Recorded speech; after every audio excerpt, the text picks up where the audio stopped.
Você já imaginou ter uma máquina de imprimir dinheiro dentro da sua casa, completamente legal e soltando notas de R$ 100 o tempo todo e todos os dias? Você pode parar de imaginar agora mesmo, porque isso é totalmente possível. Trata-se de um novo mercado simples e lucrativo que está completamente fora do radar da maioria das pessoas. E veja que eu não estou falando de uma forma ilegal de falsificar dinheiro ou algo parecido. Esse é um negócio novo capaz de gerar tanto dinheiro como se você estivesse imprimindo notas de R$ 100 dentro da sua casa. Clique agora no link embaixo desse vídeo para saber mais. Seja bem-vindo ao canal de futebol mais completo do YouTube. Deixe seu gostei no vídeo, inscreva-se se não for inscrito e ative as notificações. Muito bacana. O Flamengo que joga amanhã contra o Palmeiras. E lá na arena do Palmeiras com torcida única. O que é o fim do futebol, né? Porque em São Paulo nós temos torcida única para clássicos. Para clássicos locais. Para clássicos interestaduais é a primeira vez, acho que é a primeira vez, né, Serginho? Que eu me lembre, pelo menos, torcida única por sugestão do Ministério Público e da Polícia Militar, que já havia mapeado nas redes sociais possibilidades de confrontos entre as torcidas organizadas do Flamengo e do Palmeiras. Então, por medidas preventivas, pela questão da segurança, sugeriu a torcida única, medida que foi acatada pela CBF, pelo Palmeiras, sob protesto do Flamengo. Tem uma nota do Flamengo? Tem a nota do Flamengo aí pra gente ler? Tem uma nota do Flamengo. Protesto do Flamengo, a questão da torcida única. O Flamengo lamenta porque não foi respeitado o princípio da reciprocidade. Lembrando que no primeiro jogo, no Maracanã, né, no primeiro turno, houve a presença da torcida do Palmeiras. Então, de fato, não houve respeitado o princípio da reciprocidade. Pois é. Só que a notícia de hoje é que se acionou esse princípio da reciprocidade pro próximo. Mas não, o próximo não adianta. Né? Você não teve desse. Isso é a falência. Isso é no Maracanã, né? A presença dos torcedores do Palmeiras. A nota do Flamengo é muito boa. Mas é um precedente perigoso, porque a gente pode imaginar um Flamengo e Palmeiras no Rio de Janeiro ano que vem com o Flamengo tentando um movimento parecido. Não estou dizendo que vai ter um impacto relevante, que o jogo muda de figura sem a presença dos 10%. Mas não é o caminho, né? Já não é o caminho nos clássicos locais em São Paulo. Nesse caso, então, sobretudo porque as mortes continuam fora do estádio. Aliás, sobre isso eu vou até buscar aqui a coluna do Martim Fernandes hoje no Jornal Globo. Enquanto eu busco, Flavinho, você pode até colocar aí a nota do Palmeiras, que é uma nota... O Palmeiras meio que lava as mãos, né? Olha lá, a torcida é parte fundamental do espetáculo e na visão do Palmeiras qualquer partida deve ter a participação de todos. No entanto, a segurança é um bem maior a ser preservado e a Polícia Militar e o Ministério Público são as autoridades competentes para avaliar as condições de segurança de um evento, até porque são os agentes ativos no processo. O Palmeiras não tem elementos técnicos para avaliar ou julgar as medidas de segurança recomendadas pela Polícia Militar. O Palmeiras está lavando as mãos, né? Eu não acho que seja o melhor posicionamento. A gente falava sobre isso aqui essa semana. Os clubes militam em causa própria. E se fosse o Palmeiras o prejudicado, fatalmente ele teria uma visão diferente do fato.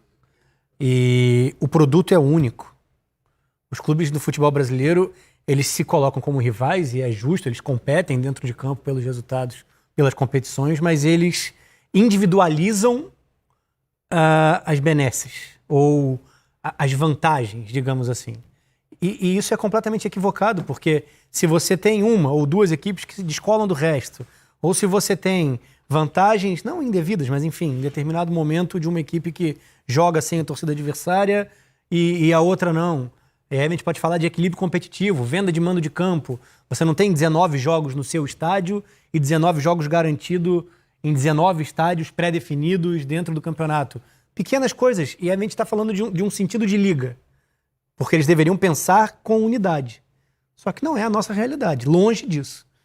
E eu acho que o posicionamento da equipe, que não está sendo prejudicada, no caso, seria importante para que houvesse uma percepção do quanto é equivocada a decisão. Fala, Serginho. Martim Fernandes, eu tô com pois não. Eu tô com a coluna dele no Globo, ótima. Desde abril de 2016, a gente tem clássico com torcida única, São Paulo. Em São Paulo. Bom, de lá para cá, a gente teve 7 mortes relacionadas ao futebol, a esses clássicos aí.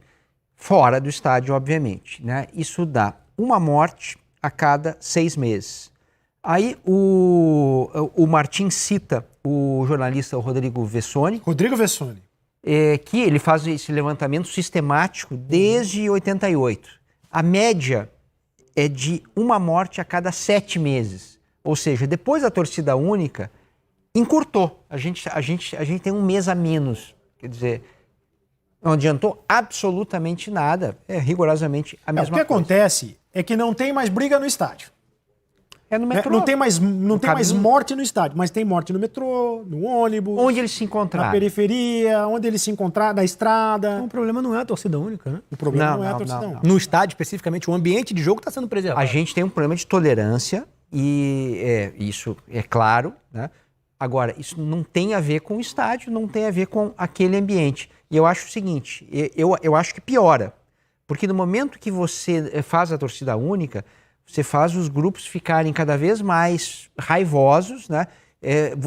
Você estimula essa ideia de que cada torcida é selvagem o suficiente para não poder encontrar outra. E aí, então tá, no estádio não se encontra. Aí se por acaso encontra no ponto de ônibus, no metrô, na calçada, no boteco, extravasa tudo aquilo e vem tudo de A novo. torcida única é uma péssima solução e a solução de dar 10% dos ingressos para a torcida visitante eu também acho uma péssima solução.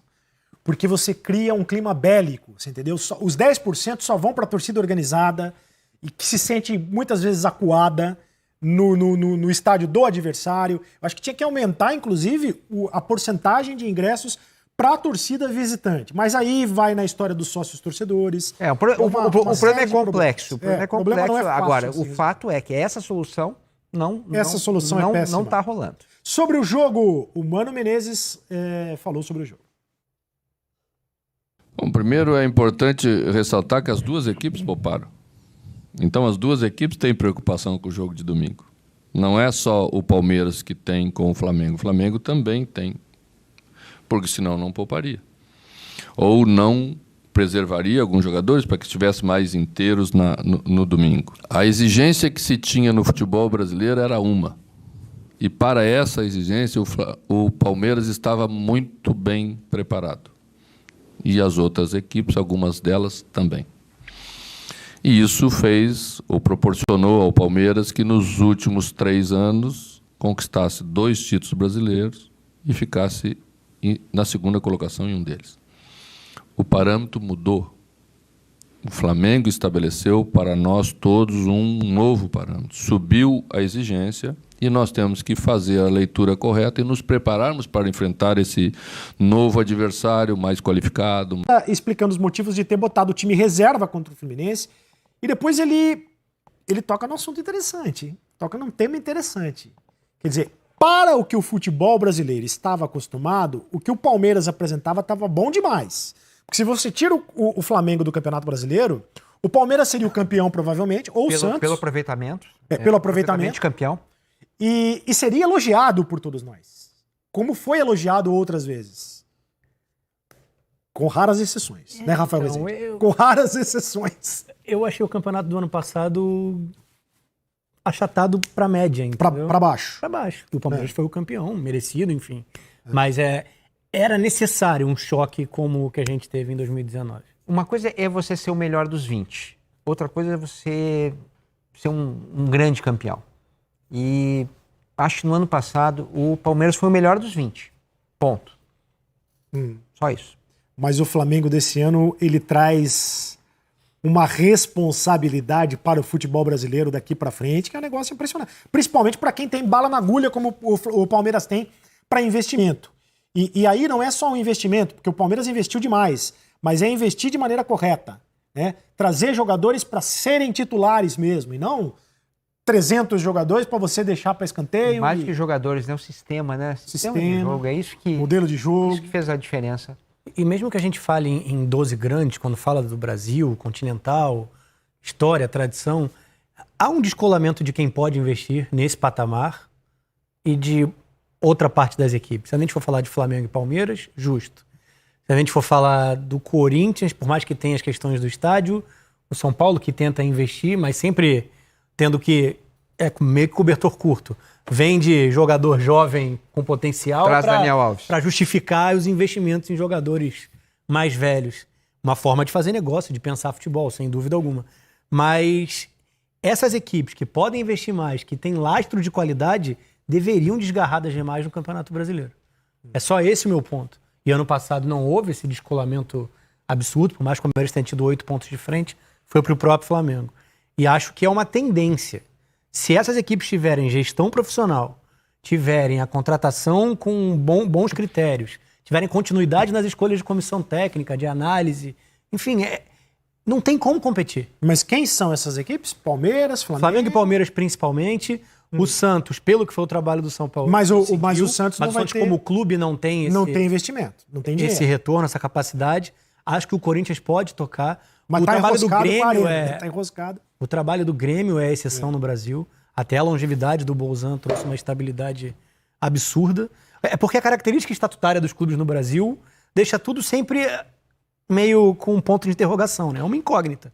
Uma eleição que as coisas saiam um pouco do prumo pode colocar tudo a perder.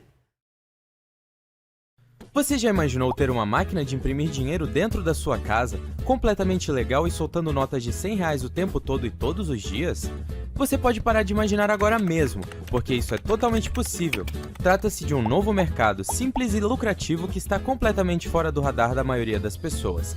E veja que eu não estou falando de uma forma ilegal de falsificar dinheiro ou algo parecido. Esse é um negócio novo capaz de gerar tanto dinheiro como se você estivesse imprimindo notas de R$100 dentro da sua casa. Clique agora no link embaixo desse vídeo para saber mais.